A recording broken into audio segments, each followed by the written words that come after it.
Hello there, my name is Rachel, the first thing in my channel. I used to review cartoon series, anime series, so something completely random. And today we talk about Detective Conan Zero No Tea Time, and this anime is basically a spin-off series of the original Detective Conan franchise. Or you don't know that name, that anime, especially in America, they changed the name of Case Closed. Now, before I start talking about this spin-off series, there is one major problem. In this anime series, you kind of need to know the character in the original franchise and what he is, and at the same time understand the franchise, what it is also, because they do a lot of few callbacks or very specific characters to understand our main lead we're trying to do. Now, the good thing is it's not a big problem because the franchise is so easy to go in. You can watch any random episode and get the information that easy, or watch the anime movies because it has a lot of anime movies. But also the other problem that this specific character they follow, he won't come up once a long while. He's not constantly there, so you have to quite literally. You have to watch episode by episode to see he reappears to understand who he is. And that's especially very necessary because if you don't, you get confused what his motivation, why he has multiple jobs. Once more, it's sort of a bar you have to hoop if you want to see this series. You could go in blind, you'll be fine blind, but there's a lot of things you get confused. Don't worry, I probably break it down really fast. In the original franchise, it's basically a kid who is 17, who is probably the most smartest person in the world, who helped detectives to solve the mysteries that cannot be solved. But one day he got too nosy, he got too close to the perks. The perks actually knocked him out and attempted to poison him. But this poison is sort of experimental. The whole point of this pill, this experimental poison, it actually burned the body while using any chemicals. So that was basically the idea, but it has sort of reverse effect. Instead of burning the body, it shrank it. It reversed his youth to being 9 or I think 9, I think 7-year-old body. So you have a 17-year-old a kid in a 7-year-old body. Now he's trying to find the crooks who did that to him and trying to solve the mystery. What was the pill they gave him to make this sort of youth of him? But at the same time, he keeping his circuit to protect all his loved ones, not knowing what actually happened to him. That's basically the whole idea of the whole show. But they do resist Detective Conan and the Sleeping Detective.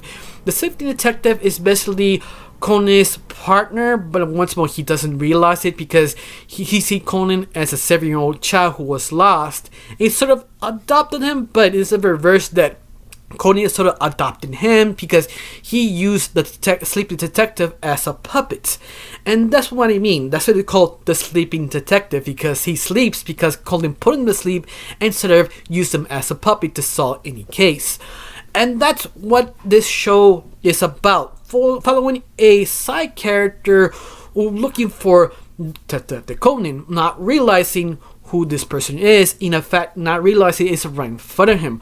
But once more, they just did it as a reference.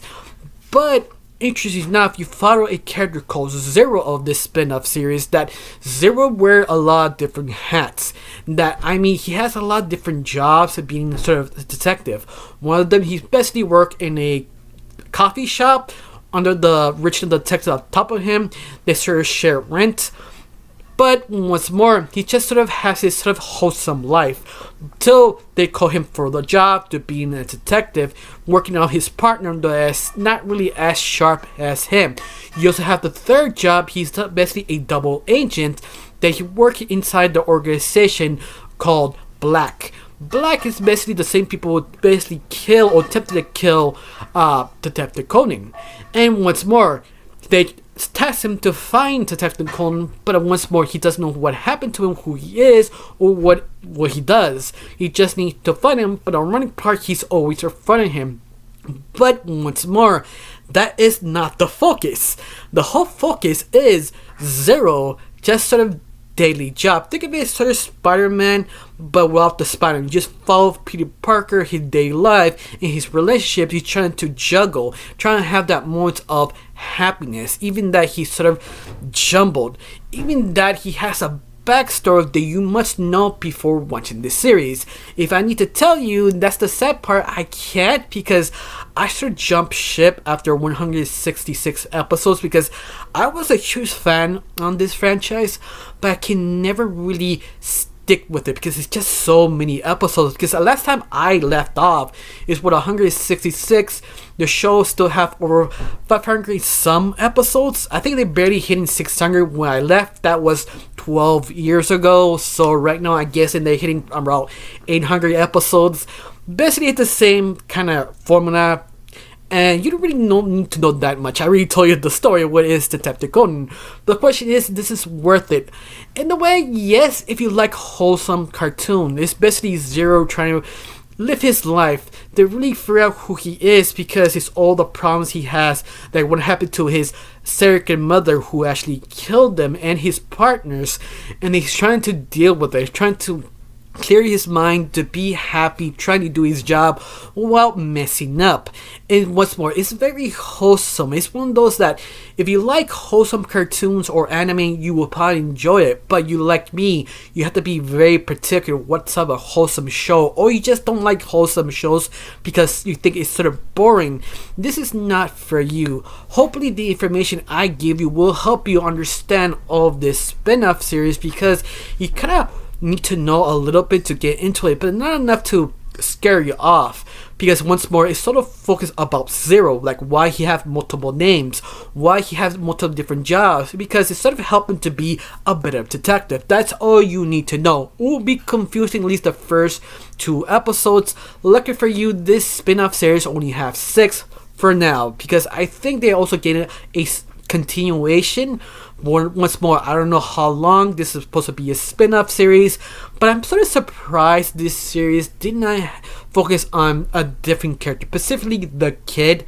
The kid is basically a sort of Catwoman slash the Riddler, that he likes to steal items, but he wants you to stop him. That's sort of his gimmick. He's a very popular character in the Conan franchise, but I'm surprised they never did him as a spin-off series. Instead, you focus on Zero. But be fair, Zero is very likable. He's very charming.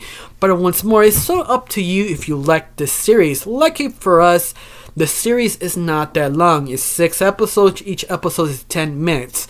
And you usually binge watch all of them if you like sort of wholesome.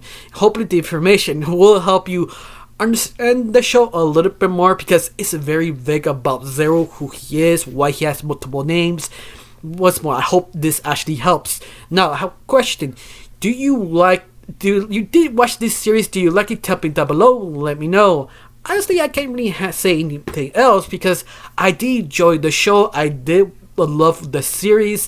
And I just sort of forgot who was Zero, because once more, I stopped at 166. So yeah, there's some information, honestly, I kind of forget. In fact, I was sort of struggling a little bit to understand 1 or 2 new characters I have not seen, because I dropped before they introduced those type of characters. But once more, it's totally worth it if you like wholesome cartoons, or wholesome anime in this case.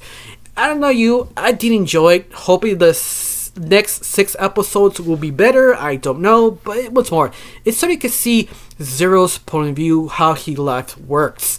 All that's much you actually can say. I got nothing else to say. Just thank you for watching. Don't forget to subscribe and have a wonderful day. Bye.